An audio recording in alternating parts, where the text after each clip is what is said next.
ನಮಸ್ಕಾರ ಎಲ್ಲರಿಗೂ. IP smart private ಲಿಮಿಟೆಡ್ಗೆ ಆತ್ಮೀಯವಾದ ಸ್ವಾಗತ. ನಾನು ನಿಮ್ಮ ಗುರು ಕಿರಣ್ CU. ಇವತ್ತಿನ ಒಂದು ವಿಡಿಯೋದಲ್ಲಿ ನಮಗೆ ಈಗಳಿನ ಕಾಲದಲ್ಲಿ ಸಿಡಿಲು ಹೊಡೆಯುವುದು ತುಂಬ ಕಾಮನ್ ಆಗಿದೆ. ಹಾಗೆ ಸಿಡಿಲು ಹೊಡೆಯುವುದರಿಂದ ಅಂಗಡಿ ಮತ್ತು ಮನೆಗಳಲ್ಲಿ ಶಾಪ್ಗಳಿಗೆ ತುಂಬಾ ಅಟ್ಯಾಕ್ ಆಗ್ತವೆ. ಎಲೆಕ್ಟ್ರಿಕ್ ಐಟಮ್ಗಳು ತುಂಬಾ ಹಾಳಾಗ್ತವೆ. ಹಾಗೆ ಅದರಿಂದ ರಕ್ಷಿಸಿಕೊಳ್ಳಿಕ್ಕೆ ಲೈಟಿಂಗ್ ಡಿವೈಸ್ ಅಂತ ಇದೆ, ಒಂದು ವಿದ್ಯುತ್ ರಕ್ಷಕ ಅಂತ ಹೇಳ್ಬೋದು ಕನ್ನಡದಲ್ಲಿ. ಈ ಒಂದು ಡಿವೈಸ್ ಅನ್ನು ಫಿಟ್ ಮಾಡಿ ಸಿಡಿಲು ಹೊಡೆಯುವುದನ್ನ ಕಮ್ಮಿ ಮಾಡ್ಬೋದು. ಈಗ ನಾವು ಹಿಂದೆ ಇದನ್ನು ಫಿಟ್ ಮಾಡಿದ್ದೇವೆ ತುಂಬಾ. ಹಾಗೆ ಇವತ್ತಿನ ಒಂದು ವಿಡಿಯೋದಲ್ಲಿ ನಿಮಗೆ ಇದನ್ನ ಎಕ್ಸ್ಪ್ಲೇನ್ ಕೊಡ್ಲಿಕ್ಕಿದ್ದೇವೆ. ಈ ಒಂದು ಮಾಹಿತಿಯನ್ನು ನಮ್ಮ ಕಂಪನಿಯ ಪ್ರಮೋಟರ್ ಆದ ಜಯರಾಮ್ ಭಟ್ ಸರ್ ಇವರು ನಿಮಗೆ ನೀಡಲಿಕ್ಕಿದ್ದಾರೆ. ಅವರನ್ನು ಇನ್ವೈಟ್ ಮಾಡ್ತಾ ಇದ್ದೇನೆ. Welcome sir. ಮೊದಲನೇದಾಗಿ ಸಿಡಿಲು ರಕ್ಷಕ ಅಂದ್ರೆ ಏನ್ ಸರ್? ಸಿಡಿಲು ರಕ್ಷಕ ಅಂತ ಹೇಳಿದ್ರೆ ಸಾಮಾನ್ಯ ಈಗ ಒಂದು ವಾತಾವರಣದಲ್ಲಿ ಸಿಡಿಲು ರಕ್ಷಕ ಅಂದ್ರೆ ನಿಮ್ಮ ಮನೆ ಅಂಗಡಿ ಆಫೀಸ್ ಎರಡೂಗಳಿಗೆ ಫಿಟ್ ಮಾಡುವಂತ ಒಂದು ಡಿವೈಸ್ ಸಿಡಿಲು ರಕ್ಷಕ, ಲೈಟಿಂಗ್ ಸೇಫ್ಟಿ ಅಂತ ಹೇಳ್ತೇವೆ. ಇದಂತ ಹೇಳಿದ್ರೆ ಆಧುನಿಕ ಈ ಯುಗದಲ್ಲಿ ಅಂತ ಹೇಳಿದ್ರೆ ಸಿಡಿಲು ಬಡಿಯೋದು ಕಾಮನ್ ಆಗಿದೆ. ಯಾಕಂದ್ರೆ ಕಾಡಿನ ನಾಶ ಆಗ್ತದೆ ಸಾಮಾನ್ಯ. ಕಾರಣ ಅಂತ ಹೇಳಿದ್ರೆ ಕಾಡು ನಾಶ ಆಗ್ತದೆ, ಮರ ಮಟ್ಟಗಳು ಸ್ವಲ್ಪ ಕಡಿಮೆ ಆಗ್ತಿದೆ. ಮರಗಳಿಗೆ ಹೊಡೆಯುವಂಥ, ದೊಡ್ಡ ಮರಕ್ಕೆ ಹೊಡೆಯುವಂಥ, ಗುಡ್ಡಕ್ಕೆ ಹೊಡೆಯುವ ಸಿಡಿಲುಗಳೆಲ್ಲವೂ ಈಗ ಮನೆಗಳಿಗೆ ಅಥವಾ ಬಿಲ್ಡಿಂಗ್ಗಳಿಗೆ, ಪ್ರಧಾನವಾಗಿ RCC ಬಿಲ್ಡಿಂಗ್ಗಳಿಗೆ, ಹಾಗೆಯೇ ಆಫೀಸ್ ಶಾಪ್ಗಳಿಗೆಲ್ಲ ಸಿಡಿಲು ಅಟ್ಯಾಕ್ ಆಗುತ್ತೆ. ಲೈಟ್ನಿಂಗ್ ಅಟ್ಯಾಕ್ ಆದಾಗ ಏನಾಗುತ್ತೆ, ತುಂಬಾ ಲಾಸಸ್ಗಳಾಗುತ್ತೆ. ಒಳಗಡೆ ಎಲೆಕ್ಟ್ರಾನಿಕ್ ತುಂಬ ಲಕ್ಷಾಂತರ ರೂಪಾಯಿ, ಕೋಟ್ಯಾಂತರ ರೂಪಾಯಿ ಐಟಮ್ಗಳು ಸುಟ್ಟು ಹೋಗ್ತದೆ, ಲಾಸ್ ಆಗುತ್ತೆ. ಆ ಲಾಸನ್ನು ನಿಮಗೆ ಅಂದರೆ ಆ ಸಿಡಿಲು ಹೊಡೆದಿದ್ದಾಗ ರಕ್ಷಣೆ ಮಾಡಿಕೊಳ್ಳಿಕ್ಕೆ ನಿಮ್ಮ ಮನೆ ಲೋಡನ್ನು ನೋಡಿ ಒಂದು ಡಿವೈಸನ್ನು ತುಂಬ ಹಿಂದೆ ಫಿಟ್ ಮಾಡಿದ್ದೇವೆ. ನಮ್ಮ ಗ್ರೀನ್ ಫೀಲ್ಡ್ ಕಂಪ್ನಿ ತುಂಬ ಹಿಂದೆ ಫಿಟ್ ಮಾಡಿದ್ದೇವೆ. ಇದೇ ಲೈಟಿಂಗ್ ಸೇಫ್ಟಿ ಅಂತ. ಈ ಒಂದು ಡಿವೈಸನ್ನು ನೀವು ಫಿಟ್ ಮಾಡಿಕೊಂಡ್ರೆ ನಿಮಗೆ ಸಿಡ್ಲಲ್ಲಿ ಅಟ್ಯಾಕ್ ಆಗೋದು ತುಂಬ ನಿಮಗೆ ಕಮ್ಮಿ ಆಗುತ್ತೆ. ನಿಮಗೆ ಸಿಡ್ಲ್ ಅಟ್ಯಾಕ್ 90% ಸೇವ್ ಸಿಗುತ್ತೆ. ನಿಮಗೆ ಸಿಡ್ಲು ಹೊಡೆಯುವುದಿಲ್ಲ, ಅದು ಅರ್ತಿಗೆ ಮೂವ್ ಆಗುತ್ತೆ. ಏನೇ ಸಿಡ್ಲು ಬಂದು ಅರ್ತಿಗೆ ಜಂಪ್ ಆಗುತ್ತೆ. ಸಪ್ರೇಟ್ ಅರ್ತಿಂಗ್ ಇರುತ್ತೆ ಇದಕ್ಕೆ. ಸಿಡ್ಲಿಂದ ನಿಮಗೆ ರಕ್ಷಣೆ ಸಿಗುತ್ತೆ. ಸಿಡಿಲು ಪ್ರೊಟೆಕ್ಟರ್ ಅಥವಾ ಲೈಟ್ನಿಂಗ್ ಸೇಫ್ಟಿ ಅಥವಾ ವಿದ್ಯುತ್ ಸಿಡಿಲು ರಕ್ಷಕ ಅಂತ ಇದಕ್ಕೆ ನಾವು ಹೇಳ್ತೇವೆ. ಹಾಗೆ ಇದನ್ನ ಫಿಟ್ ಮಾಡ್ಲಿಕ್ಕೆ ಯಾವುದಾದ್ರು ಪರ್ಮಿಷನ್ ತಗೊಳ್ಬೇಕಾ ಸರ್? ಪರ್ಮಿಷನ್ ಅದೇ, ಇದನ್ನ ಫಿಟ್ ಮಾಡಲಿಕ್ಕೆ ಯಾವುದೇ ಪರ್ಮಿಷನ್ ಅಗತ್ಯ ಇಲ್ಲ. ಯಾಕಂತ ಹೇಳಿದ್ರೆ ಇದು ನೋಡ್ಬೋದು, ಡಿವೈಸ್ ಬಗ್ಗೆ ಹೇಳೋದಾದ್ರೆ ನೋಡಿ, ಇಲ್ಲಿ ಒಂದು 32 dB MCB ಬರುತ್ತೆ, ಮತ್ತೆ ವಾಲ್ವಾಲ್ ಟೈಪ್ ಅಂತ ಬರುತ್ತೆ. ಇದಕ್ಕೆ ಪರ್ಮಿಷನ್ ಅಂತ ಇಲ್ಲ. ಯಾಕಂದ್ರೆ ಮೀಟರ್ ಬೋರ್ಡ್ಗಿಂತ ಆಚೆನೇ ಫಿಟ್ ಮಾಡೋದು ನಾವು. ನಿಮ್ಮ KEB ಲೈನ್, ಎಲೆಕ್ಟ್ರಾನಿಕ್ ಲೈನ್ ಏನು ಬರುತ್ತೆ, ಆ ಲೈನಿಂದ ನಿಮಗೆ ಮೀಟರ್ ಬೋರ್ಡಿಗೆ ಬರುತ್ತೆ. ಮೀಟರ್ ಬೋರ್ಡ್ ಆದ ನಂತರ ಈ ಡಿವೈಸ್ ಫಿಟ್ ಮಾಡುವಂಥದ್ದು. ಇದು ನಂತರ ಡಿಸ್ಟ್ರಿಬ್ಯೂಷನ್ ಬಾಕ್ಸ್, ನಿಮ್ಮ ಹೊಸ ಮನೆ ವೈರಿಂಗ್, ಹೊಸ ಮನೆ ಅಂಗಡಿ ಆಫೀಸುಗಳ ವೈರಿಂಗಲ್ಲಿ ಡಿಸ್ಟ್ರಿಬ್ಯೂಷನ್ ಬಾಕ್ಸ್ ಬರುತ್ತೆ. ಆನಂತರ ಮನೆ ವೈರಿಂಗ್ ಬರುತ್ತೆ. ಮೀಟರ್ ಬೋರ್ಡ್ ಆಚೆನೇ ಫಿಟ್ ಮಾಡೋದ್ರಿಂದ, ಮೀಟರ್ ಬೋರ್ಡ್ ಆದ ನಂತರ ಇದು ಫಿಟ್ ಮಾಡೋದ್ರಿಂದ ಯಾವುದೇ KEB ಪರ್ಮಿಷನ್ ಇಲ್ಲ. ಯಾಕಂದರೆ ಪರ್ಮಿಷನ್ ಬೇಕಂತಿಲ್ಲ ಇದಕ್ಕೆ. ಯಾಕಂದರೆ ಇದು ಒಂದು ಎಲೆಕ್ಟ್ರಿಕಲ್ ಡಿವೈಸ್ ಬಿಟ್ಟು KEB ಪರ್ಮಿಷನ್ ಬೇಕಂತಿಲ್ಲ. ಮೀಟರ್ ಬೋರ್ಡಿಗೆ ಡ್ಯಾಮೇಜ್ ಇಲ್ಲ, ಅದು ಆ ಕಡೆ ಬಿಟ್ಟು ಮಾಡುವಂಥದ್ದು. ಇದು ಪ್ರಧಾನ ಇದರ ಒಂದು ಅಂಶ ಅಂತ ಹೇಳಿದ್ರೆ ಏನಾಗುತ್ತೆ, ನಿಮಗೆ ಯಾವುದೇ ಪರ್ಮಿಷನ್ ಬೇಡ, ಯಾವುದೇ ಪರ್ಮಿಷನ್ ಬೇಕಂತಿಲ್ಲ. ಮತ್ತು ನಿಮ್ಮ ಮನೆಯ ಲೋಡನ್ನು ನೋಡಿ ನಾವು ಕೊಡುವಂಥದ್ದು ಇದಕ್ಕೆ. ಹಾಗಾಗಿ ಪರ್ಮಿಷನ್ ಬೇಡ. ಮತ್ತು ಇದು ವಿದ್ಯುತ್ ವೈರಲ್ಲಿ ಬರುವಂಥ ಸಿಡ್ಲಿನ ಸೇಫ್ಟಿ ಮಾಡುತ್ತೆ. ವಿದ್ಯುತ್ ವೈರ್ ನಿಮ್ಗೆ 2 ಫೇಸ್ ನೋಡಿ, 2 ವೈರ್ ಬರುತ್ತೆ ನಿಮ್ಮ ಮನೆ ಇರ್ಬೋದು, ಅಂಗಡಿ ಇರ್ಬೋದು, ಆಫೀಸ್ ಇರ್ಬೋದು. 3 ಫೇಸ್ ಬರುತ್ತೆ. ಅಲ್ಲಿ ಸಿಡ್ಲು ಹೊಡೆದ್ರೆ ಎಲ್ಲೋ ಕಾಡಲ್ಲಿ, ಎಲ್ಲೋ TCಯಲ್ಲಿ ಎಲ್ಲೋ ಪಾಸಾಗಿ ಬರುತ್ತೆ ನಿಮ್ಮ ಮನೆ ವೈರಿಂಗ್ ಬರುವಾಗ. ಆ ಲೈನ್ ಅದು ಲೋಹವಾಗಿರುತ್ತೆ, ಅದು ಅಲಾಯ್, ಅದು ಅದಕ್ಕೆ ಸಿಡ್ಲು ಇರುತ್ತೆ. ಅದು ಸಿಡ್ಲು ಅದಕ್ಕೆ ಅಟ್ಯಾಕ್ ಆದಾಗ ಆ ಅಟ್ಯಾಕ್ ಡೈರೆಕ್ಟಾಗಿ ಮೀಟರ್ ಬೋರ್ಡ್ ಬರುತ್ತೆ. ಮೀಟರ್ ಚಟ್ ಅಂತ ಸೌಂಡ್ ಬರುತ್ತೆ ಮೀಟರ್ ಬೋರ್ಡಲ್ಲಿ. ಸಿಡ್ಲು ಬಂದ ತಕ್ಷಣ ಒಳಗಡೆ ಏನಾಗುತ್ತೆ, ಫ್ಯೂಸ್ MCB ಇದ್ರೂ ಸಹ ಸಡನ್ನಾಗಿ ಫ್ರಾಕ್ಷನ್ ಆಫ್ ಸೆಕೆಂಡಲ್ಲಿ ನಿಮಗೆ ಒಳಗಡೆ ನಿಮಗೆ ಸಿಡ್ಲು ಬಂದು ನಿಮಗೆ ನಷ್ಟ ಆಗುತ್ತೆ. ಆ ನಷ್ಟವನ್ನು ಇದು ತಡೆಯುತ್ತೆ. ಇದರಲ್ಲಿ ಸೇಫ್ಟಿ MC ಮತ್ತು ವಾಲ್ವಾಲ್ ಟ್ರೈಬ್ ಅಂತ ಒಂದು ಸೆನ್ಸಿಟಿವ್ ಅಪ್ಲೈನ್ಸ್ ಇದೆ. ವಾಲ್ವಾಲ್ ಟ್ರೈಬ್ ಅಂತ ಸಪ್ರೇಟ್ ಡಿವೈಸ್ ಇರ್ತದೆ, ವಾಲ್ವಾಲ್ ಟ್ರೈಬ್ ಅಂತ. ಅದು KV ಮೇಲೆ ಮೆನ್ಷನ್ ಆಗಿದೆ. ನಿಮ್ಮ ಮನೆ ಎಷ್ಟು KV ಲೋಡ್ ಇದೆ ಆ KV ಮೇಲೆ ನಾವು ಫಿಟ್ ಮಾಡುವಂಥದ್ದು. ಇದು ಸಪ್ರೇಟ್ ಅರ್ಥಿಂಗ್ ಇರುತ್ತೆ, ಮತ್ತು ಫೇಸ್ ಅರ್ಥಿಂಗ್ ಇರುತ್ತೆ. ಅರ್ಥಿಂಗ್ ಮುಖ್ಯವಾಗಿ ನಿಮಗೆ ಮನೆ ಅರ್ಥಿಂಗ್, ನಿಮ್ಮ ಸಪ್ರೇಟ್ ಅರ್ಥಿಂಗ್ ಮಾಡಿ ಅರ್ಥಿಂಗ್ ಅದು ಮೂವ್ ಆಗುತ್ತೆ. ಸಿಡ್ಲ್ ಅನ್ನೋದು ಫೇಸ್ ನ್ಯೂಟ್ರಲ್, ಎರಡಕ್ಕೆ ಅಟ್ಯಾಕ್ ಆದರೂ ಅರ್ಥಿಗೆ ಹೋಗುತ್ತೆ. ಫೇಸ್ ಅಟ್ಯಾಕ್ ಆದರೂ ಅರ್ಥಿಗೆ ಹೋಗುತ್ತೆ, ನ್ಯೂಟ್ರಲ್ ಅಟ್ಯಾಕ್ ಆದರೂ ಅರ್ಥಿಗೆ ಹೋಗುತ್ತೆ. ಅಂದರೆ ಯಾವುದೇ ಸನ್ನಿವೇಶದಲ್ಲಿ ನಿಮಗೆ ಇದು ಸಿಡ್ಲು ಬಂದಂಥ ಸಿಡ್ಲು ಅರ್ಥಿಗೆ ಮೂವ್ ಆಗಿ MCB ಟ್ರಿಪ್ ಆಗಿ ನಿಮ್ಮ ಮನೆ ಅಂಗಡಿ ಆಫೀಸನ್ನು ಸಿಡ್ಲಿಂದ 90% ಸೇವ್ ಮಾಡುತ್ತೆ. ಅಂದರೆ ತುಂಬಾ 4-5 ಸಿಡ್ಲು ಒಟ್ಟೊಟ್ಟಿಗೆ ಒಂದು ಸೆಕೆಂಡ್ 4-5 ಸಿಡ್ಲು ಒಟ್ಟೊಟ್ಟಿಗೆ ಬರುತ್ತೆ. ಅಂಥ ಟೈಮಲ್ಲಿ ಸ್ವಲ್ಪ ಸೇಫ್ಟಿ ಕಡಿಮೆ ಅಂತ ಇರ್ತೇನೆ. ನಾರ್ಮಲ್ ನಿಮ್ಮ 90% ನಿಮ್ಮ ಮನೆ ಲೋಡ್ ಕೆಪಾಸಿಟಿ ಮೇಲೆ ನಿಮಗೆ ಸಿಡ್ಲಲ್ಲಿ ನಿಮ್ಮ ಸೇಫ್ಟಿ ಆಗುತ್ತೆ. ತುಂಬಾ 3-4 ವರ್ಷ ನಾವು ಈ ಡಿವೈಸನ್ನು ಸಹ ಫಿಟ್ ಸಹ ಮಾಡಿ ಸಕ್ಸಸ್ ಆಗಿದ್ದೇವೆ. ಹಾಗೆ ಎಲ್ಲೆಲ್ಲಿ ಇನ್ಸ್ಟಾಲ್ ಮಾಡ್ಬೋದು ಸರ್ ಇದನ್ನು? ಎಲ್ಲೆಲ್ಲಿ ಅಂದರೆ ಮನೆ ಅಂಗಡಿ ಆಫೀಸ್ ಅಲ್ಲಿ ಫಿಟ್ ಮಾಡುವಂಥದ್ದು. ಮತ್ತು ನೀವು ಅದು ಹೇಳಿದಾಗ ಮೀಟರ್ ಬೋರ್ಡ್ಗಿಂತ ಆಚೆ ಇನ್ನೊಂದು ಆನ್ಸರ್ ಅಂತ ಹೇಳಿದರೆ ಯಾವುದು, ಮೀಟರ್ ಬೋರ್ಡ್ಗಿಂತ ಆಚೆನೇ ಫಿಟ್ ಮಾಡೋದು. ಮೀಟರ್ ಮೊದಲು ಫಿಟ್ ಮಾಡಲಿಕ್ಕಿಲ್ಲ. ನಿಮ್ಮ ಫೇಸ್ ನ್ಯೂಟ್ರಲ್ 2 ವೈರ್, ಮನೆ ಇರೋದು ಅಂಗಡಿ ಆಫೀಸ್ ವೈರ್ ಇರ್ಬೋದು. 3 ಫೇಸ್ ಆದರೆ 4 ವೈರ್ ಬರುತ್ತೆ. ಆ ವೈರಲ್ಲಿ ನೆಕ್ಸ್ಟ್ ಮೀಟರ್ ಬೋರ್ಡ್ ಬರುತ್ತೆ. ಮೀಟರ್ ಬೋರ್ಡ್ ಆದ ನಂತರ ಇದು ಬರುತ್ತೆ. ಮೀಟರ್ ಬೋರ್ಡ್ ಅಂತ ಇದು ಬರುತ್ತೆ. ಮತ್ತು ಲೋಡ್ ಕೆಪಾಸಿಟಿ ಇದೆ ಇದಕ್ಕೆ. ಸಾಮಾನ್ಯ ಲೋಡ್ ಕೆಪಾಸಿಟಿ ಎಲ್ಲ ನಿಮಗೆ 1.5 kV ಬರುತ್ತೆ. ಸ್ಟಾರ್ಟಿಂಗ್ ಸಣ್ಣ ಡಿವೈಸ್ ಬರುತ್ತೆ. ಇದು 5 kV ಇದು ನೋಡ್ಬೋದು. 5 kW ಇದು ನೀವು ಸಿಡ್ಲು ಸೇಫ್ಟಿ ಇದು. ಇದಕ್ಕೆ 24 ಮಂತ್ಗಳ ವಾರಂಟಿ ಇದೆ. 5 kW ಇದು. 20 kW ನಿಮ್ಗೆ ಲೋಡ್ ಬರುತ್ತೆ. ಇದು ಸಾಮಾನ್ಯ 5 kW ಇದ್ದಲ್ಲ 5 kW ಲೋಡು 10 ಬರುತ್ತೆ, 15 ಬರುತ್ತೆ, 20 ಬರುತ್ತೆ. 1.5 ಬರುತ್ತೆ ಸ್ಟಾರ್ಟಿಂಗ್ ಸಣ್ಣ ಡಿವೈಸ್. 1.5 ಸಣ್ಣ ಇರುತ್ತೆ ಒಂದು 1.5. ಅದಾದ ನಂತರ ನಿಮಗೆ 3 kV ಬರುತ್ತೆ. ಇದು 5 kV, 10 kV ಬರುತ್ತೆ, 10 kV ಬರುತ್ತೆ, 15, 15 ಬರುತ್ತೆ, 20 kV ವರೆಗೆ ಬರುತ್ತೆ ಸಾಮಾನ್ಯ. ಅದಕ್ಕೆ ನಂತರ ಬೇಕಾದ್ರೆ ಅದು ರೆಡಿ ಮಾಡಬೇಕು. 20 ಮೇಲೆ 30 kV 50 kV ಬೇಕಾದರೆ ದೊಡ್ಡ ಇಂಡಸ್ಟ್ರಿಗಳಿಗಾದರೂ ರೆಡಿ ಮಾಡಬೇಕು. 20 kV ನಾರ್ಮಲ್ ಆಗಿ ಅವೈಲಬಿಲಿಟಿ ಇರುತ್ತೆ ನಮ್ಮಲ್ಲಿ. ಇದಕ್ಕೆ ಸಪ್ರೇಟ್ ಅರ್ಥಿಂಗ್ ಅವಶ್ಯಕತೆ ಇದೆ ಸರ್ ಇದಕ್ಕೆ? ಹೌದು, ಇದು ಅರ್ಥಿಂಗ್ ಮಾಡಬೇಕು. ಇದಕ್ಕೆ ಅರ್ಥಿಂಗು ಸಪ್ರೇಟ್ ಆಗಿರುತ್ತೆ. ಇದಕ್ಕೆ ಸಪ್ರೇಟ್ ಅರ್ಥಿಂಗ್ ಮಾಡಬೇಕು. ನಿಮ್ಮ ಅರ್ಥಿಂಗನ್ನು ಮಾಡಬೇಕಾಗುತ್ತೆ. ಇದಕ್ಕೆ proper earthing, proper GA wire, GA ಪೈಪಲ್ಲಿ GA wire ಅವ್ರ ಕಾಪರ್ ವೈರಲ್ಲಿ ನಾವು ಒಂದು 3 ಫೀಟಿಂದ 5 ಫೀಟ್ ಹೊಂಡ ಮಾಡಿ. 3 ಫೀಟ್ ಆದರೂ ಮಿನಿಮಮ್ ಬೇಕೇ ಬೇಕು. 5 ಫೀಟ್ ಆದರೆ ಒಳ್ಳೆಯದು. ಲೋಡ್ ನೋಡಿ, ಮನೆಯ ಲೋಡ್ ನೋಡಿ, ಮನೆಯ ನಿಮ್ಮ ಅಪ್ಲೈನ್ಸ್ಗಳನ್ನು ನೋಡಿ, ಅಥವಾ ನಿಮ್ಮ ಆಫೀಸ್ ಅಥವಾ ಮನೆಯ ಒಳಗಡೆ ಇರುವಂಥ ಅಪ್ಲೈನ್ಸಸ್ ಏನಾನ ಐಟಮನ್ನು ಹಾಕ್ತೀರಿ, ಒಳಗಡೆ ಎಲೆಕ್ಟ್ರಾನಿಕ್ ಡಿವೈಸ್ಗಳು ನಿಮ್ಮಲ್ಲಿ ಯೂಸ್ ಆಗುತ್ತೆ ಅನ್ನೋದನ್ನು ನೋಡಿ, ಲೋಡ್ ಕೆಪಾಸಿಟಿ ನೋಡಿ ನಿಮಗೆ ಆ ಅರ್ಥಿಂಗನ್ನು ಆ ಪ್ರಮಾಣಕ್ಕೆ ಸರಿಯಾಗಿ ಅರ್ಥಿಂಗ್ ಮಾಡಬೇಕು. 3 ಫೀಟ್, 5 ಫೀಟ್, 7 ಫೀಟ್, 10 ಫೀಟ್ ಈ ಥರ ಅರ್ಥಿಂಗ್ ಮಾಡಬೇಕು. ಲೋಡ್ ಕೆಪಾಸಿಟಿ ಕಡಿಮೆ ಇರುವಾಗ 3 ಫೀಟ್ ಸಾಕಾಗುತ್ತೆ, 5 ಫೀಟ್ ಮಾಡಬೇಕು. ಈ ಥರ ಲೋಡ್ ನಿಮ್ಮ ಮನೆ ಲೋಡ್ ಕೆಪಾಸಿಟಿ ಮೇಲೆ ನಾವು ಸಪ್ರೇಟ್ ಅರ್ಥಿಂಗನ್ನೇ ಮಾಡಬೇಕಾಗುತ್ತೆ. ಯಾಕೆ ಸರ್ ಸಪ್ರೇಟ್ ಅರ್ಥಿಂಗ್ ಮಾಡಬೇಕು? ಅದು ಮನೆ ವೈರಿಂಗ್ ಕೊಡ್ಲಿಕ್ಕೆ ಆಗೋದಿಲ್ಲ ಅಂತ ಅಲ್ವ? ಮನೆ ವೈರಿಂಗ್ ಅಂತ ಹೇಳಿದ್ರೆ ನೋಡಿ, ಇದು ಮನೆ ವೈರಿಂಗ್ ಅರ್ಥಿಂಗ್ ಏನಂತ ಹೇಳಿದ್ರೆ ನಿಮ್ಮದು ಅಲ್ಲಿ ಕರೆಂಟಲ್ಲಿ ಓವರ್ ವೋಲ್ಟೇಜ್ ಬಂದ ನಂತರ ರಿಟರ್ನ್ ಸಪ್ಲೈ ಕೊಡುತ್ತೆ. ಅದು ಕಾಯಿಲ್ ಐಟಮ್ಗಳಿಗೆ 3 ಪಿನ್ 3 ಪಿನ್ ಹೀಗೆ ಬರುತ್ತೆ ನೋಡಿ ಐಟಮ್ಗಳು. ಯಾವ 3 ಪಿನ್ ಹೀಗೆ ಐಟಮ್ ಬರುತ್ತೆ ನೋಡಿ, ಈ ಥರ 3 ಪಿನ್ ಐಟಮ್ಗಳು. ಅದರಲ್ಲಿ ಮಾತ್ರ ನಿಮಗೆ ಕಾಯಿಲ್ ಐಟಮ್ಗಳಿಗೆ ಸಹ 3 ಪಿನ್ ಐಟಮ್ ಬರುತ್ತೆ. ರೆಫ್ರಿಜರೇಟರ್ ಇರ್ಬೋದು, ಇನ್ವರ್ಟರ್ ಇರ್ಬೋದು, ಫ್ರಿಡ್ಜ್ ಇರ್ಬೋದು, ಆಯಿತು, ಹಾಗೆ ಇಸ್ತ್ರಿ ಪೆಟ್ಟಿಗೆ, ಐರನ್ ಬಾಕ್ಸ್ ಇರ್ಬೋದು, ಹಾಟ್ ಪ್ಲೇಟ್, ಮತ್ತು ನಿಮ್ಮದು ಅದು ಇಂಡಕ್ಷನ್ ಸ್ಟವ್ ಇರ್ಬೋದು, ಕರೆಂಟ್ ಇಂಡಕ್ಷನ್ ಸ್ಟವ್. ಇವೆಲ್ಲ ಏನಾಗುತ್ತೆ ನಿಮಗೆ 3 ಪಿನ್ ಟಾಪ್ ಬರುತ್ತೆ. 3 ಪಿನ್ ಟಾಪ್ ಬರುವಂಥ ಡಿವೈಸ್ಗಳಿಗೆ ಮಾತ್ರ ಅರ್ತ್ ವೈರ್ ಇರುತ್ತೆ. ಅದು ಹೆಚ್ಚಿಗೆ ವೋಲ್ಟೇಜ್ ಬಂದರೆ ಅರ್ತಿಗೆ ಮೂವ್ ಆಗುತ್ತೆ, ಅರ್ತ್ ಸೇಫ್ಟಿ ಆಗುತ್ತೆ. 2 ಪಿನ್, 2 ಪಿನ್ನಲ್ಲಿ ನಾವು ಟಿ ವಿ ರನ್ ಮಾಡ್ತಾರೆ. ಟಿ ವಿಗಳು 2 ಪಿನ್ ಇರುವುದು, ಲೈಟ್ಗಳು 2 ಪಿನ್ ಇರುವುದು, ಮೊಬೈಲ್ ಚಾರ್ಜರ್ 2 ಪಿನ್ ಇರುವುದು. ಸಾಮಾನ್ಯ 2 ಪಿನ್ನಲ್ಲಿ ಫೇಸ್ ಇದು ಮಾಡುವಂಥ ಇದರಲ್ಲಿ ಏನಾಗುತ್ತೆ ಅಲ್ಲಿ ಅರ್ತ್ ಸೇಫ್ಟಿ ಇರಲ್ಲ. ಅದಕ್ಕೆ ಅರ್ತ್ ಸೇಫ್ಟಿ ಇರಲ್ಲ. ಆ ಟೈಮಲ್ಲಿ ಏನು ಮಾಡಬೇಕಂದ್ರೆ ಅರ್ಥಿಂಗ್, ಸಪ್ರೇಟ್ ಅರ್ಥಿಂಗನ್ನು ಮಾಡಲೇಬೇಕಾಗಿದೆ. ಯಾಕಂದರೆ ಇದು ಕರೆಂಟಿಂದ ಬರುವಂಥ ಫೇಸ್ ನ್ಯೂಟ್ರಲ್. ಫೇಸಿ ಸಿಡ್ಲು ಅಟ್ಯಾಕ್ ಆದರೂ ಅರ್ಥಿಗೆ ಹೋಗುತ್ತೆ, ನ್ಯೂಟ್ರಲ್ ಸಿಡ್ಲು ಅಟ್ಯಾಕ್ ಆದರೂ ಅರ್ಥಿಗೆ ಹೋಗುತ್ತೆ. ಎರಡಕ್ಕೂ ಎರಗಿದು ಸಹ ಅರ್ಥಿಂಗ್ ಮೂವ್ ಆಗುವಂಥ ಒಂದು ಸ್ಪೆಷಲ್ ಡಿವೈಸ್ ಆದಂಥದಕ್ಕೆ ಅರ್ಥಿಂಗ್, ಸಪ್ರೇಟ್ ಅರ್ಥಿಂಗ್ ಮಾಡಬೇಕಾಗುತ್ತೆ. ಅದೇ ಒಳ್ಳೆಯದು. ಆಲ್ರೆಡಿ ಇದ್ದ ಅರ್ಥಿಂಗ್ ಕೊಡಬಾರ್ದು ಅಂತಿಲ್ಲ, ಕೊಡಬಹುದು. ಬಟ್ ಕೊಟ್ಟರೆ ಅದು ಅಷ್ಟೇನು ಸೇಫ್ಟಿ. ಯಾಕಂದ್ರೆ ರಿಟರ್ನ್ ಮತ್ತೆ ಮನೆಗೆ ಬರುತ್ತೆ. ನಿಮಗೆ ಸಿಡ್ಲು ಬಂದು ಇದಕ್ಕೆ ಬಂದು ಅದು ಅರ್ಥಿ ಹೋಗಿ ಅದೇ ಅರ್ಥಿ ಏನು ನಿಮ್ಮ ಆಲ್ರೆಡಿ ನಿಮ್ಮ ಮನೆ ಅರ್ಥಿಂಗ್ ಇದೆ, ಅದೇ ಅರ್ಥಿಂಗ್ ಕೊಟ್ಟರೆ ಏನಾಗುತ್ತೆ, ಏನು ಫಾಲ್ಟ್ ಆಗುತ್ತೆ ಅಂದರೆ ಇದಕ್ಕೆ ಬಂತು ಸಿಡ್ಲು ಬಂತು, ಮೀಟರ್ ಬೋರ್ಡಿಗೆ ಬಂತು, ಚಟ್ ಅಂತು, ಇದಕ್ಕೆ ಸಿಡ್ಲು ಬಂತು, ಇದರಿಂದ ಅರ್ಥಿಗೆ ಹೋಯ್ತು. ಅದೇ ಮನೆ ಅರ್ಥ ಆದರೆ ಅದು ರಿಟರ್ನ್ ನಿಮ್ಮ ಮನೆ ಬರುತ್ತೆ, ನೇರವಾಗಿ ನಿಮ್ಮ ಮನೆಗೆ ಕನೆಕ್ಷನ್ ಬರುತ್ತೆ, ಮನೆ ಅಂಗಡಿ ಆಫೀಸ್ಗಳಿಗೆ ಔಟ್ಪುಟ್ಟಿಗೆ ಕನೆಕ್ಷನ್ ಬರುತ್ತೆ. ಹಾಗಾಗಿ ಇದಕ್ಕೆ ಸಪೋರ್ಟ್ ಅರ್ಥಿಂಗ್ ಮಾಡುವುದೇ ಉತ್ತಮ, ಅದೇ ಸೂಕ್ತ ಅಂತ ನಾನು ಹೇಳ್ತೇನೆ. ಹಾಗೇನೆ ಲೈಟಿಂಗ್ ಅರೆಸ್ಟರ್ ಅಂದರೆ ಏನು ಸರ್? ಲೈಟ್ನಿಂಗ್ ಅರೆಸ್ಟ್ ಅಂತ ಹೇಳಿದರೆ ನೀವು ಸಾಮಾನ್ಯ ಎಲ್ಲರೂ ಹೇಳು ಲೈಟಿಂಗ್ ಅರೆಸ್ಟ್ ತುಂಬ ಕೆಲ ಫಿಟ್ ಮಾಡ್ತಾರೆ. ಅರೆಸ್ಟ್ ಬೇರೆ, ಸೇಫ್ಟಿ ಬೇರೆ. ಇದು ಸೇಫ್ಟಿ, ಇದು ಲೈಟ್ನಿಂಗ್ ಸೇಫ್ಟಿ, ಸುರಕ್ಷಕ, ವಿದ್ಯುತ್ ಸುರಕ್ಷಕ ಅಥವಾ ವಿದ್ಯುತ್ ಸಿಡಿಲು ಸುರಕ್ಷಕ ಅಥವಾ ಸಿಡಿಲು ರಕ್ಷಕ ಅಂತ ಹೇಳ್ತೇವೆ. ಅರೆಸ್ಟ್ ಅಂದರೆ ಎಳ್ಕೊಳ್ಳೋದು ಅಂತ ಹೇಳ್ತೇವೆ. ಅರೆಸ್ಟ್ ಮಾಡೋದ್ರೆ ಸುಪರ್ದಿ ತೆಗೆದುಕೊಳ್ಳುವುದು, ಹಿಡಿತಕ್ಕೆ ತೆಗೆದುಕೊಳ್ಳೋದು ಅಂತ. ಅರೆಸ್ಟಲ್ಲಿ ಹಿಂಗೆ 3 ಥರ ಈ ಥರ ಇದು ಬರುತ್ತೆ. ಅರೆಸ್ಟ್ ಅಂತ ನೀವು ನೋಡಿರ್ಬೋದು, ಸಾಮಾನ್ಯ ಒಂದು ಕೊಡೆ ಥರ ಫಿಟ್ ಮಾಡ್ತಾರೆ. ಅದು ಏನಂತ ಹೇಳಿದ್ರೆ ಅರೆಸ್ಟ್ ಅಂತ ಹೇಳಿದರೆ ಸಿಡ್ಲು ನಿಮ್ಮ ಮನೆಗೆ ಎರಗುವುದಾದರೆ, ಮನೆಗೆ ಅಟ್ಯಾಕ್ ಆದರೆ ಅದಕ್ಕೆ ಹೋಗುತ್ತೆ. ಸಿಡಿಲ್ ಅನ್ನೋದು ನಿಮ್ಮ ಮನೆ, ಅಂಗಡಿ, ಆಫೀಸ್ ಅವ್ರ ಪ್ರಿಮೈಸಸ್, ನಿಮ್ಮ ಪ್ರಿಮೈಸಸ್ಗಳಿಗೆ, ಆಫೀಸ್ಗಳಿಗೆ ಯಾವುದೇ ನಿಮ್ಮ ಸಿಡಿಲ್ ಅನ್ನೋದು ಎಕ್ಸಾಕ್ಟ್ಲಿ ಆ ಜಾಗಕ್ಕೆ ಅಟ್ಯಾಕ್ ಆದಾಗ ಅದು ಅರೆಸ್ಟ್ ಮಾಡ್ಕೋದು, ಹಿಡಿದಿಟ್ಕೊಂಡು ಅರ್ತಿ ಬಿಡುತ್ತೆ ಅರೆಸ್ಟರ್. ಇಲ್ಲಿ ಏನಾಗುತ್ತೆ, ವೈರಲ್ಲಿ ಬಂದ ನಿಮಗೆ ಇದು ಸೇಫ್ ಅಲ್ಲ.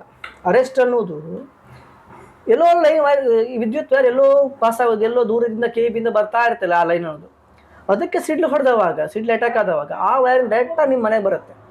TC ಅರ್ಥಿಂಗ್ ಅಷ್ಟು ಚೆನ್ನಾಗಿರಲ್ಲ. ಈಗಿನ TC ಅರ್ಥಿಂಗ್ ಅಷ್ಟೇನು ಚೆನ್ನಾಗಿರಲ್ಲ, ಅದು ಆ ವ್ಯವಸ್ಥೆ ಆಗಿದೆ, ಏನು ಮಾಡಲಿಕ್ಕಿಲ್ಲ.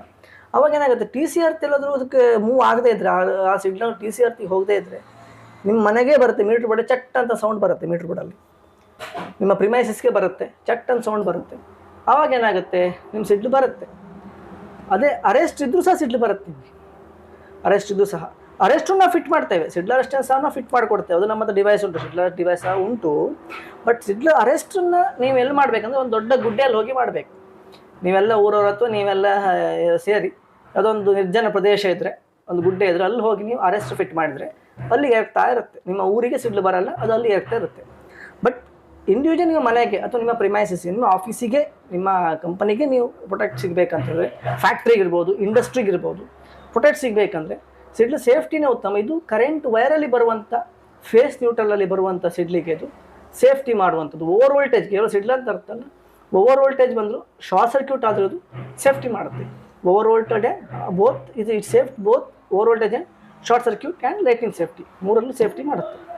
ಇದರಲ್ಲಿ ಫೀಚರ್ಸ್ ಏನಿದೆ ಸರ್ ಇದು ಅರೆಸ್ಟ್ ಇದಕ್ಕೆ ಕಂಪೇರ್ ಮಾಡೋದು? ಅದೇ ಅರೆಸ್ಟಿಗೆ ಏನಂತ ಹೇಳಿದ್ರೆ, ನಿಮಗೆ ಅರೆಸ್ಟ್ ಅಂದರೆ ಅದು ಇಂಡಿವಿಜುವಲ್ ಅರೆಸ್ಟಿಂಗ್ ಅಷ್ಟೇ. ಅದು ನಿಮ್ಮ ಮನೆಗೆ ಸಿಡ್ಲು ಬರುವುದಾದರೆ ಮಾತ್ರ ಸೇಫ್ ಆಗುತ್ತೆ. ಮನೆಗೆ ಡೈರೆಕ್ಟ್ ಅಥವಾ ನಿಮ್ಮ ಆಫೀಸಿಗೆ, ನಿಮ್ಮ ಪ್ರಿಮೈಸಿಗೆ ಡೈರೆಕ್ಟಾಗಿ ಸಿಡ್ಲು ಅಟ್ಯಾಕ್ ಆದಾಗ ಅದಕ್ಕೆ ಅಟ್ಯಾಕ್ ಆಗಿ ನಿಮ್ಗೆ ಸೇಫ್ ಆಗುತ್ತೆ. ಎಲ್ಲೋ ವಿದ್ಯುತ್ ವೈರಲ್ಲಿ, ಎಲ್ಲೋ ವಿದ್ಯುತ್ ಇನ್ಪುಟ್ಟಲ್ಲಿ ಬರುವಾಗ ಸಾಮಾನ್ಯವಾಗಿ ಮನೆಗೆ ಸಿಡ್ಲು ಅಟ್ಯಾಕ್ ಹೋದರೆ ವೈರಲ್ಲಿ ಅಟ್ಯಾಕ್ ಹೋಗುದು. ಅವ್ರ ಮನೆಗೆ ಸಿಡ್ಲು ಬಂದರೆ ಇದು ಯಾವ ಸೇಫ್ಟಿಯೂ ವರ್ಕ್ ಆಗಲ್ಲ. ಅವ್ರ ಮನೆಗೆ ಸಿಡ್ಲು ಡೈರೆಕ್ಟಾಗಿ ಅವರ ಆಫೀಸಿಗೆ, ಪ್ರಿಮೈಸಿಗೆ ಡೈರೆಕ್ಟಾಗಿ ಅಟ್ಯಾಕ್, ಲೊಕೇಶನ್ಗೆ ಡೈರೆಕ್ಟ್ ಸಿಡ್ಲು ಬಿದ್ದಾವಾಗ ಯಾವ ಸೇಫ್ಟಿ ವರ್ಕ್ ಆಗಲ್ಲ, ಅದು ಬರ್ನಾಗಿ ಹೋಗುತ್ತೆ. ಬಟ್ ನಾರ್ಮಲ್ ಆಗಿ ಎಲ್ಲೋ ಟಿ ಸಿಯಲ್ಲಿ ಎಲ್ಲೋ ಹರಿದವಾಗ ಇದು ನಿಮಗೆ ಸೇಫ್ಟಿ ಇದೆ. ಸ್ಪೆಷಲ್ ಫೀಚರ್ ಸಿಡ್ಲು ಸೇಫ್ಟಿಯಲ್ಲಿ ಇನ್ಪುಟ್ ಏನು ವೈರ್ ಇದೆ ಫೇಸ್ ನ್ಯೂಟ್ರಲ್, ಅದಕ್ಕೆ ಸಿಡ್ಲು ಬಂದವಾಗ ಇದನ್ನು ಸೇಫ್ಟಿ ಮಾಡೋದ್ರಿಂದ ನಿಮಗೆ ಇದು ನಿಮಗೆ ಅರೆಸ್ಟ್ಗಿಂತ ಇದೇ ಸೇಫ್ಟಿ ಇರುತ್ತೆ. ಅರೆಸ್ಟ್ ಸಹ ನಾವು ಫಿಟ್ ಮಾಡ್ತೇವೆ, ಬೇಕಾದ್ರೆ ಫಿಟ್ ಮಾಡ್ತೇವೆ, ಇದು ಸಹ ಫಿಟ್ ಮಾಡ್ತೇವೆ. ಹಾಗೆ ಇದನ್ನು ಹೇಗೆ ಫಿಟ್ ಮಾಡ್ತೀರಾ ಮತ್ತು ಇದನ್ನು ಏನು ಮೆಟೀರಿಯಲ್ ಏನೆಲ್ಲ ಯೂಸ್ ಮಾಡ್ತೀರಾ ಸರ್ ಕನೆಕ್ಷನ್ ಟೈಮಲ್ಲಿ? ಕನೆಕ್ಷನ್ ಟೈಮಲ್ಲಿ ಮೆಟೀರಿಯಲ್ ಅಂತ ಹೇಳಿದ್ರೆ ಇದು ನಿಮಗೆ ಸಿಂಪಲಾಗಿ ನಾನು ನೋಡಿದ ನೋಡಿ ನಿಮ್ಗೆ ತೋರಿಸ್ಬೋದು. ನೋಡಿ ಇಲ್ಲಿ MCB ಬರುತ್ತೆ, 32 ಆ್ಯಂಪ್ಸ್ ಇದು MCB, ಈಚೆ ಕಡೆ ಇದು MCB, ಇದು ವೆಲ್ವೆಲ್ ಟ್ರೈಬ್ ಅಂತ ಹೇಳ್ತೇವೆ. ಇದರ ಸ್ಪ್ಯಾರ್ ನಿಮ್ಗೆ ತೋರಿಸ್ತೇನೆ ನೋಡಿ. MCB ನಿಮ್ಗೆ ಗೊತ್ತುಂಟು, ವೆಲ್ವೆಲ್ ಟ್ರೈಬ್ ಅಂತ ಇತ್ತು ನೋಡಿ, ಬ್ಲ್ಯಾಕ್ ಮತ್ತು ವೈಟಲ್ಲಿ ಬರುತ್ತೆ. ಇದು 1.5 kV ಇದು ವೆಲ್ವೆಲ್ ಟ್ರೈಬ್ ಅಂತ. ಇದರಲ್ಲಿ ನಿಮಗೆ ಅರ್ತ್ ಮತ್ತು ಎಲ್ ಅಂತ ಮೆನ್ಷನ್ ಇರುತ್ತೆ, ಎಲ್ ಮತ್ತು ಎನ್ ಅಂತ ಮೆನ್ಷನ್ ಇರುತ್ತೆ, ನ್ಯೂಟ್ರಲ್ ಮತ್ತು ಫೇಸ್ ಅಂತ. ಅದು ಎಲೆಕ್ಟ್ರಿಕಲ್ ಫಿಟ್ಟರಿಗೆ ಅದರ ಬಗ್ಗೆ ನಾಲೆಜ್ ಇರುತ್ತೆ, ಅವರೇ ಫಿಟ್ ಮಾಡ್ತಾರೆ. ಫಿಟ್ಟರೇ ಫಿಟ್ ಮಾಡಬೇಕು, ಇದಕ್ಕೆ ಇಂಡಿವಿಜುವಲ್ ಫಿಟ್ ಮಾಡಬೇಕಿಲ್ಲ. ನಾರ್ಮಲ್ ಆಗಿ ನಿಮ್ಮ ಫಿಟ್ಟಿಂಗ್ ಗೊತ್ತಿದ್ದವರೇ ಇದನ್ನು ಫಿಟ್ ಮಾಡಬೇಕು. ಇದು ನೋಡಿ ಔಟ್ಪುಟ್ ಇರುತ್ತೆ, ಇನ್ಪುಟ್ ಇರುತ್ತೆ, ನೋಡ್ಬೋದು ಇಲ್ಲಿ ವೈರಲ್ಲಿ. ಇಲ್ಲಿ ನೋಡಿ 3 ಔಟ್ಪುಟ್ ಬರುತ್ತೆ, ನಿಮ್ಗೆ ಕಾಣಿಸ್ತೇನೆ ನೋಡಿ. ಇಲ್ಲಿ 3, ಇಲ್ಲಿ ಔಟ್ಪುಟ್ ಇರುತ್ತೆ, ನೋಡ್ಬೋದು ನೀವು. ಇಲ್ಲಿ ಔಟ್ಪುಟ್ ಬರುತ್ತೆ, ಈ ಕಡೆ ಔಟ್ಪುಟ್ ಬರುತ್ತೆ, ಈ ಕಡೆ ಇಲ್ಲಿ ಔಟ್ಪುಟ್ ಇರುತ್ತೆ, ಫೇಸ್ ಅರ್ಥ. ಇಲ್ಲಿ ಇನ್ಪುಟ್ ಇರುತ್ತೆ. ಈ MCBಗೆ ಇದು ಇನ್ಪುಟ್ ಆಗುತ್ತೆ, ಇಲ್ಲಿ ಈ MCBಗೆ ಇನ್ಪುಟ್ ಆಗುತ್ತೆ. ಇಲ್ಲಿ ಇದು ಔಟ್ಪುಟ್ ಬರುತ್ತೆ, ಈ ಕಡೆ ಔಟ್ಪುಟ್, ಇದು ಈ ಕಡೆ ಔಟ್ಪುಟ್. 3 ಏನು ಕಪ್ ಡಾಟ್ ಇದೆ ನೋಡಿ, ಇದು ಔಟ್ಪುಟ್ ಬರುತ್ತೆ. ಫೇಸ್ ನ್ಯೂಟ್ರಲ್ ಅರ್ತ್, ಹಸಿರು ಅನ್ನೋದು ಗ್ರೀನ್ ಕಲರ್ ಅರ್ತ್ ಇರುತ್ತೆ, ಸಪ್ರೇಟ್ ಅರ್ಥಿಂಗ್ ಹೋಗುತ್ತೆ. ಫೇಸ್ ನಿಮ್ಮ ಮನೆ ಒಳಗಡೆ ಲೋಡಿ ಬರುತ್ತೆ. ಮೀಟರ್ ಬೋರ್ಡಿಂದ ಬಂದಂಥ ಲೈನ್ ಅನ್ನೋದು ಈ MCBಗೆ ಕನೆಕ್ಟ್ ಆಗುತ್ತೆ, ನೋಡ್ಬೋದು. ಜಸ್ಟ್ ಕನೆಕ್ಷನ್ ಇದು 32 dp MCB ಇದು ಇಲ್ಲಿದೆ ನೋಡಿ. ಇದಕ್ಕೆ ನಿಮ್ಮ ಮೀಟರ್ ಬೋರ್ಡಿಂದ ಬಂದಂಥ ಲೈನ್ಗಳು ಕನೆಕ್ಟ್ ಆಗುತ್ತೆ, ಫೇಸ್ ಮತ್ತು ನ್ಯೂಟ್ರಲ್. ಕರೆಕ್ಟ್ ಚೆಕ್ ಮಾಡಿ ಹಾಕಬೇಕು ನೀವು ಟೆಸ್ಟಲ್ಲಿ. ಔಟ್ಪುಟ್ ಅನ್ನೋದು ನೋಡಿ ಇಲ್ಲಿಗೆ ಬರುತ್ತೆ, ಇದು ಔಟ್ಪುಟ್. ಅದೇ ಕನೆಕ್ಷನ್ ಡಯಾಗ್ರಾಮ್ ಇದೆ, ಅದ್ರ ಪಾಡಿಗೆ ಅದಿರುತ್ತೆ, ನೀವೇನು ತಲೆಬಿಸಿ ಮಾಡೋದು ಬೇಡ. ಇಲ್ಲಿ ಏನು ಔಟ್ಪುಟ್ ನಿಮ್ಮ ಮನೆಗೆ ಬರುವಂಥ ಅರ್ತ್ ವೈರ್ ಸಪ್ರೇಟ್ ಅರ್ಥಿಂಗ್ ಮಾಡೋದು. ಫೇಸ್ ನ್ಯೂಟ್ರಲ್ ಅನ್ನೋದು ನಿಮ್ಮ ಮನೆ ಲೋಡಿ ಹೋಗುವಂಥದ್ದು. ಮೀಟರ್ ಬೋರ್ಡ್ ಆದ ನಂತರ ಇದು ಫಿಟ್ ಮಾಡೋದು. ಮೀಟರ್ ಬೋರ್ಡ್ ಆದ ನಂತರ ಮೀಟರ್ ಬೋರ್ಡ್ ಡೈರೆಕ್ಟೆಡ್ ವೈರ್ ಏನು ಬರುತ್ತೆ ಆಲ್ರೆಡಿ ಇದ್ದಿರುತ್ತೆ ಕನೆಕ್ಷನಲ್ಲಿ, ಅದನ್ನು ನೀವು ಇಲ್ಲಿ ಕನೆಕ್ಟ್ ಮಾಡಬೇಕು ಫೇಸ್ ನ್ಯೂಟ್ರಲನ್ನು. ಔಟ್ಪುಟ್ಟನ್ನು ಇದು ಔಟ್ಪುಟ್ ಆಗಲಿ ತಗೊಳ್ಬೇಕು, ಇನ್ಪುಟ್ ಇಲ್ಲಿ ಕೊಡಬೇಕು, ಫೇಸ್ ನ್ಯೂಟ್ರಲ್ ಇಲ್ಲಿಗೆ ಕನೆಕ್ಟ್ ಮಾಡಬೇಕು. ಬರುವಂಥ ಲೈನ್ ಇದನ್ನು ಇದು ಮಾಡಿ MCB ಆನ್ ಮಾಡಿದ ತಕ್ಷಣ ಕರೆಂಟ್ ಪಾಸಿಂಗ್ ಆಗುತ್ತೆ. ಆ ಡಿಸ್ಟ್ರಿಬ್ಯೂಷನ್ ಬಾಕ್ಸಿಗೆ, ನೀವು ಮಾಡರ್ನ್ ಮನೆಗಳಲ್ಲಿ ಡಿಸ್ಟ್ರಿಬ್ಯೂಷನ್ ಬಾಕ್ಸ್ ಇರುತ್ತೆ, ಮಾಡರ್ನ್ ಹೋಮ್ ಆಫೀಸ್ ಶಾಪ್ಗಳಲ್ಲಿ, ಅಲ್ಲಿ ಡಿಸ್ಟ್ರಿಬ್ಯೂಷನ್ ಬಾಕ್ಸಿಗೆ ಫಿಟ್ ಮಾಡುವಂಥದ್ದು. ನಂತರ ನಾರ್ಮಲ್ ವೈರಿಂಗಲ್ಲಿ ಹೋಗುತ್ತೆ, ಏಜ್ ಎಲ್ಲ ಇದರೊಳಗೆ ಬರುವಂಥದ್ದು ಎಲ್ಲವನ್ನು ಇದೇ ಪ್ರೊಟೆಕ್ಟ್ ಮಾಡುತ್ತೆ. 4 ಸ್ಕ್ವೇರ್ ವೈರ್ ಮನೆಯಲ್ಲಿ ಇನ್ಬಿಲ್ಟ್ ಮಾಡೋದ್ರಿಂದ ನಿಮಗೆ ಏಜ್ ಪಾಯಿಂಟ್ ಇದೇ ಬರುತ್ತೆ. ಹಾಗೆ ಇದರಲ್ಲಿ ಮೇಂಟೆನೆನ್ಸ್ ಹೇಗೆ ಸರ್? ಇದರಲ್ಲಿ ಮೇಂಟೆನೆನ್ಸ್ ಅಂತ ಹೇಳಿದರೆ ಇಲ್ಲಿ ಒಂದು ಗ್ರೀನ್ ಮಾರ್ಕ್ ನೀವು ಕಾಣಿಸ್ಬೋದು, ನೋಡ್ಬೋದು. ನಾನು ಜಸ್ಟ್ ಶೋ ಮಾಡ್ತೀನಿ, ಇಲ್ಲಿ ಗ್ರೀನ್ ಮಾರ್ಕ್ ವೆಲ್ವೆಲ್ ಟ್ರೇ ಬಂದಿದೆ ನೋಡಿ ಈ ಡಿವೈಸಲ್ಲಿ. ಇದರಲ್ಲಿ ಗ್ರೀನ್ ಇದೆ ನೋಡ್ಬೋದು ನೀವು, ಗ್ರೀನ್ ಸಣ್ಣ ಗ್ರೀನ್ ಬರ್ತಾಯಿತ್ತು ಕಾಣಿಸ್ತಾ ಇದೆ ನೋಡ್ಬೋದು ನಿಮಗೆ. ಇದು ಒಂದು 5 ವರ್ಷ ಆಗುವಾಗ ಸಿಡಿಲು ಅಟ್ಯಾಕ್ ಆಗಿ ಬಡಿದು ಸಿಡಿಲು ಬಡಿದು ಅಟ್ಯಾಕ್ ಆಗಿ ಲೈಟ್ನಿಂಗ್ ಸಿಡಿಲು ಹೊಡೆದು ಅದು ರೆಡ್ ಆಗುತ್ತೆ. ಸಾಮಾನ್ಯ ನಿಮ್ಗೆ ತೋರಿಸ್ತಾನೆ, ಇಲ್ಲಿ ನೋಡಿ, ಇಲ್ಲಿ ಒಂದು ಇದೆ ನೋಡಿ, ಇಲ್ಲಿ ರೆಡ್ ಬರುತ್ತೆ, ರೆಡ್ ಕಲರ್ ಬರುತ್ತೆ. ಇಲ್ಲಿ ರೆಡ್ ಕಲರ್ ಬಂದವಾಗ ನಿಮಗೆ ಕೆಪಾಸಿಟಿ ಹೋಯಿತು ಅಂತ ಅರ್ಥ.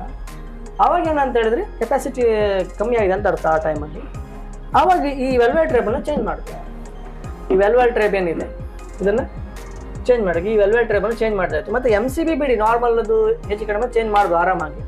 ವೆಲ್ವೆಲ್ ಟ್ರೇಬ್ ಅನ್ನೋದು ಸ್ಟ್ಯಾಂಡರ್ಡ್ ಕ್ವಾಲಿಟಿ ತಗೊಳ್ಬೇಕು. ನಿಮಗೆ ಆನ್ಲೈನ್ ಮಾರ್ಕೆಟಲ್ಲಿ ತುಂಬಾ ಸಿಗುತ್ತೆ ವೆಲ್ವೆಟ್ ಟ್ರೇಬ್, ಅದಷ್ಟು KV ಇರಲ್ಲ, ಅದು ಮೆನ್ಷನ್ KV ಇರುವುದಿಲ್ಲ. ಇದು ಸ್ಟ್ಯಾಂಡರ್ಡ್ ವೆಲ್ವೆಟ್ ಟ್ರೇಬ್, ಇದು ವೆಯ್ಟ್ ಇದೆ, ತುಂಬಾ ವೆಯ್ಟ್ ಇದೆ. ಇದು ಇದ್ರ ಒಳಗಡೆ ಅರ್ಥಿಂಗ್ ಏನು ಪೌಡರ್ಗಳು ಬರುತ್ತೆ, ಅದನ್ನೇ ಇದ್ರ ಫಿಲಪ್ ಮಾಡಿರ್ತಾರೆ, ಅರ್ಥಿಂಗ್ ಪೌಡರನ್ನು. ಇದು ಸ್ವಿಚ್ ಅಲ್ಲ ನೋಡಿ, ವೆಲ್ವೆಲ್ ಟ್ರೇ ಸ್ವಿಚ್ ಅಲ್ಲ, ಇದು ವೆಲ್ವೆಲ್ ಟ್ರೇ, ವಾಲ್ವಲ್ ಟ್ರೇ ಅಂತ ಹೇಳ್ತಾರೆ. ಇದು ನಾರ್ಮಲ್ MCB ಇಲ್ಲಿದೆ ನೋಡಿ, ಇದು ನಾರ್ಮಲ್ MCB, ಇದು ವಾಲ್ವಲ್ ಟ್ರೇ. ಹಾಗಾಗಿ ಏನಂತ ಹೇಳಿದ್ರೆ ಇಲ್ಲಿ ನಿಮ್ಗೆ ಏನಂತ ಹೇಳಿದ್ರೆ ಇದು ಸ್ವಿಚ್ ಅಲ್ಲ, ಇದು ಏನು ಸಿಡ್ಲನ್ನು ನಿಮಗೆ ಫೇಸ್ ನೋಡ್ರೆ ಯಾವುದಕ್ಕೆ ಬಂದರೂ ಅರ್ತಿಗೆ ಮೂವ್ ಮಾಡಿ PN ಅರ್ತಿದೆ ನೋಡಿ, ಅರ್ತಿಗೆ ಮೂವ್ಮೆಂಟ್ ಮಾಡಿ ಕೊಡುತ್ತೆ. ಇದು ಕ್ರಮೇಣ ಸಿಡ್ಲು ಬಡ್ದು ಇದು ರೆಡ್ ಬಂದವಾಗ ಇದನ್ನು ಚೇಂಜ್ ಮಾಡಬೇಕಾಗತ್ತೆ. ಒಂದು 5 ವರ್ಷಕ್ಕೊಂದ್ಸಲ ಚೇಂಜ್ ಅಂತ ನಾನು ಸಾಮಾನ್ಯ ಹೇಳ್ತೀನಿ, 5 ವರ್ಷಕ್ಕೊಂದ್ಸಲ ಚೇಂಜ್ ಮಾಡಬೇಕಾಗತ್ತೆ. ಇದರ ಕಾಸ್ಟ್ ತುಂಬಾ ಕಡಿಮೆ, 1.5 kV ಆದರೆ ನಿಮ್ಗೆ ಒಂದು 2,500-3 ಸಾವಿರಕ್ಕೆ ಈ ಸ್ಪೇರ್ ಸಿಗುತ್ತೆ. ಟೋಟಲ್ ಇದು 5 kV ಆದರೆ ಒಂದು 3,000-4 ಸಾವಿರ ರೂಪಾಯಿ ರೇಂಜಿಗೆ ಇದು ಒಂದು ಡಿವೈಸ್ ಸಿಗುತ್ತೆ. ಒಂದು 5-6 ವರ್ಷಕ್ಕೆ ಚೇಂಜ್ ಅಂದರೆ ಸಾಮಾನ್ಯ ನಾವೀಗ ಒಂದು 4 ವರ್ಷದಿಂದ ಫಿಟ್ ಮಾಡ್ತಿದ್ದೇವೆ, ಎಲ್ಲೂ ಚೇಂಜ್ ಆಗಲಿಲ್ಲ. ಇನ್ನು 4 ವರ್ಷದಿಂದ ಫಿಟ್ ಮಾಡ್ತಿದ್ದೇವೆ, ಎಲ್ಲೂ ಅದು ಚೇಂಜ್ ಮಾಡಲಿಲ್ಲ, ಇನ್ನೂ ರೆಡ್ ಬರಲಿಲ್ಲ, ಎಲ್ಲ ಯಾವ ಕಡೆಯೂ ರೆಡ್ ಬರಲಿಲ್ಲ. ರೆಡ್ ಬಂದಾಗ ನಾವು ಚೇಂಜ್ ಮಾಡಬೇಕು. ಟೋಟಲ್ ಅಂತ ಹೇಳಿದ್ರೆ ನಿಮಗೆ ವಾಲ್ವಲ್ ಟ್ರೇಬಲ್ ಅದೇ ನಿಮಗೇನು ಇದೇ ಒಂದು ಮೇಂಟೆನೆನ್ಸ್ ಆಗಿರುತ್ತೆ. ನಾರ್ಮಲ್ ಮತ್ತು MCB ನಾರ್ಮಲ್ ಬರುತ್ತೆ.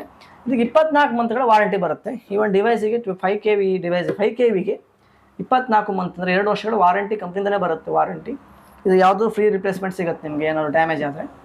ಆಫ್ಟರ್ ಅಂತ ಹೇಳಿದ್ರೆ ನಿಮಗೆ MCB ನಾರ್ಮಲ್ ಆಗಿ ನಿಮ್ಮ ಎಲೆಕ್ಟ್ರಿಕ್ ಶಾಪಲ್ಲಿ ಸಿಗುತ್ತೆ 32 ಆ್ಯಮ್ಸಿನ MCB. 32 ಅಂದರೆ ಯಾವುದಕ್ಕೆ 5 kVಗೆ 1.5 kV ಆದರೆ ನಿಮಗೆ 10 ಆ್ಯಮ್ಸ್ ಸಾಕಾಗುತ್ತೆ, 10 or 16 ಆ್ಯಮ್ಸ್ ಆಗುತ್ತೆ. 10 ಆ್ಯಮ್ಸ್ ಆಗುತ್ತೆ 1.5 ಆದರೆ.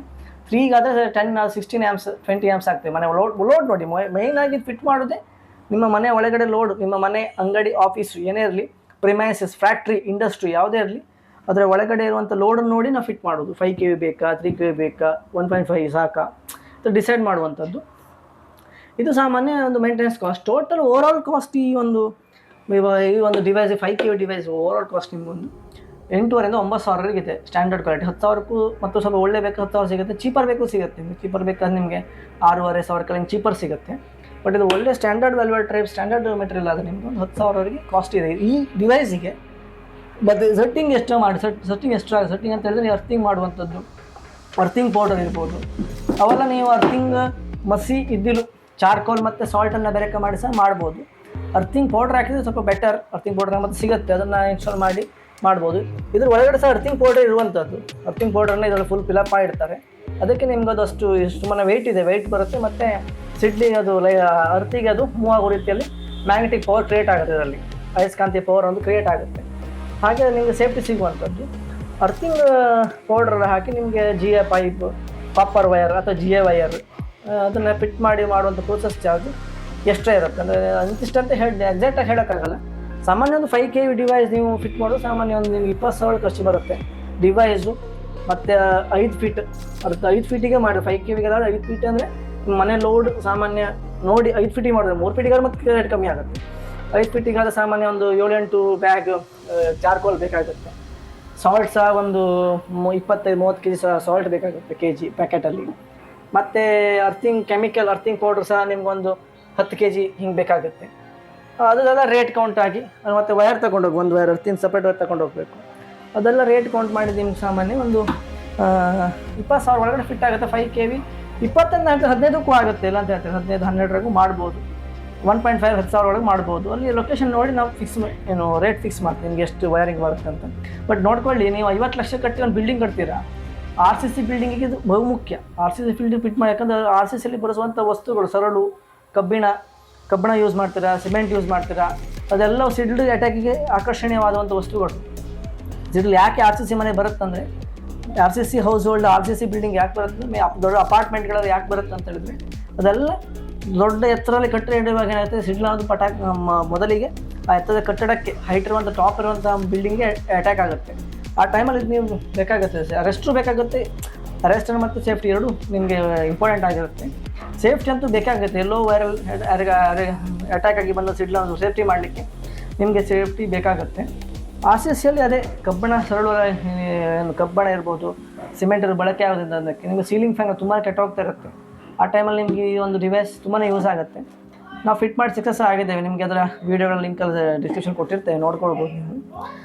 ಈ ಒಂದು ಡಿವೈಸ್ ಸ್ಪೆಷಲ್ ಡಿವೈಸ್ ಇದು ಅಂದರೆ ನಿಮ್ಮನ್ನು ಸಿಡ್ಲಿನಿಂದ ರಕ್ಷಣೆ ಮಾಡುತ್ತೆ. ಅದು ಯಾವ ಥರ ಅಂತೇಳಿದ್ರೆ ನಿಮಗೆ ನಾನು ಕ್ಲಿಯರಾಗಿ ನಿಮ್ಗೆ ಹೇಳಿದ್ದೀನಿ, ಈ ಥರದಲ್ಲಿ ರಕ್ಷಣೆ ಮಾಡುತ್ತೆ. ಮತ್ತು ಇದನ್ನು ಫಿಟ್ ಮಾಡ್ಕೊಂಡು ದೊಡ್ಡ ಕಾಸ್ಟ್ ಅಲ್ಲ. 50 ಲಕ್ಷ ಬಿಲ್ಡಿಂಗ್ ಕಟ್ತೀರಾ, ಒಂದು 20 ಸಾವಿರ ನೀವು ಇದನ್ನು ಹಾಕ್ಕೊಂಡ್ರೆ ದೊಡ್ಡ ವಿಷಯ ಅಲ್ಲ. 10 ಲಕ್ಷ ಬಿಲ್ಡಿಂಗ್ ಕಟ್ಬೋದು ನೀವು ಅಲ್ವಾ. ಒಂದು 10 ಲಕ್ಷ ಬಿಲ್ಡಿಂಗಲ್ಲಿ ಒಂದು 10 ಸಾವಿರ ರೂಪಾಯಿ 20 ಸಾವಿರ ರೂಪಾಯಿ ಈ ಒಂದು ಐಟಮ್ ಕಾಸ್ಟ್ ಭಾಳ ಮಿನಿಮಮ್ ಕಾಸ್ಟ್, ಮಿನಿಮಮ್ 10% ಅಲ್ಲೇ ಇದು ಕಾಸ್ಟ್. ಹಾಕೊಂಡ್ಬಿಟ್ರೆ ನಿಮಗೆ ಸೇಫ್ಟಿ ಆಗುತ್ತೆ. ಒಳಗಡೆ ಲಕ್ಷಗಟ್ಟಲೆ ಐಟಮಿನ ಸೊತ್ತುಗಳು ನಿಮಗೆ ಸೇವ್ ಆಗುತ್ತೆ, ಅದು ಮುಖ್ಯ. ಇದು ನಾವು ಮೇಂಟೆನೆನ್ಸ್ ನಾವೇ ಮಾಡ್ತೇವೆ. ಏನಿರುತ್ತೆ ನಿಮ್ಮ ಮೇಂಟೆನೆನ್ಸನ್ನು ನಾವೇ ಮಾಡಿಕೊಡ್ತೇವೆ. ಇದಿಷ್ಟು ಮಾಹಿತಿ ಆಗಿದೆ. Thank you sir. Thank you. ನೋಡೋದಲ್ಲ ಸ್ನೇಹಿತರೆ, ಇದಿಷ್ಟು ನಮ್ಮ ಮಾಹಿತಿ ಆಗಿದೆ. ಹಾಗೆ ಈ ಮಾಹಿತಿಯನ್ನು ನೀಡಿದ ಜಯರಾಮ್ ಭಟ್ ಸರ್ ಇವರಿಗೆ ಧನ್ಯವಾದಗಳು. ಧನ್ಯವಾದ. ಹೆಚ್ಚಿನ ಮಾಹಿತಿಯ ವಿಡಿಯೋವನ್ನು ನಾವು ಡಿಸ್ಕ್ರಿಪ್ಷನಲ್ಲಿ ನೀಡಿರ್ತೀವಿ, ನೀವು ನೋಡಿಕೊಳ್ಬೋದು. ಹಾಗೆ ವಿಡಿಯೋ ಇಷ್ಟ ಆಗಿದ್ರೆ ಲೈಕ್ ಮಾಡಿ, ಶೇರ್ ಮಾಡಿ, ಸಬ್ಸ್ಕ್ರೈಬ್ ಮಾಡಿ. ಹಾಗೆ ಸಾಕಷ್ಟು ತಿಳಿಸಿ ಎಂದು ವಿನಂತಿಸಿಕೊಳ್ಳುತ್ತಿದ್ದೇನೆ. ಧನ್ಯವಾದಗಳು.